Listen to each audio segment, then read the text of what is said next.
Crowds have gathered in Tel Aviv, cheering as they watch the release of 4 young Israeli hostages. Uncertainty remains on the Israeli government's next move as public pressure mounts to see the remaining hostages released during the ceasefire. Jeremy Diamond reports.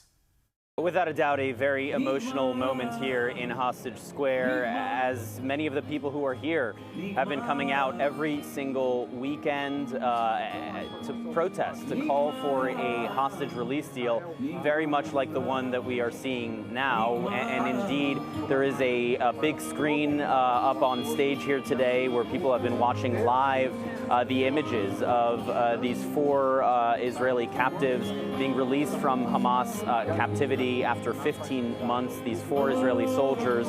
And as that moment happened, many in this crowd started to cheer, others started to cry.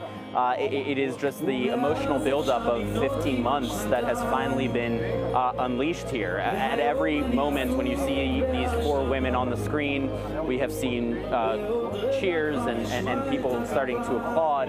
What we have also heard are chants, very much like the slogans that we hear at those protests, calling for every single one of the hostages to be released. And that is indeed the message that we have heard from so many of these families as they have received their loved ones, like the 3 that we saw last week. Of course, they are overjoyed to get their loved ones home. And you see here again another moment reacting to images of those 4 newly released Israeli captives.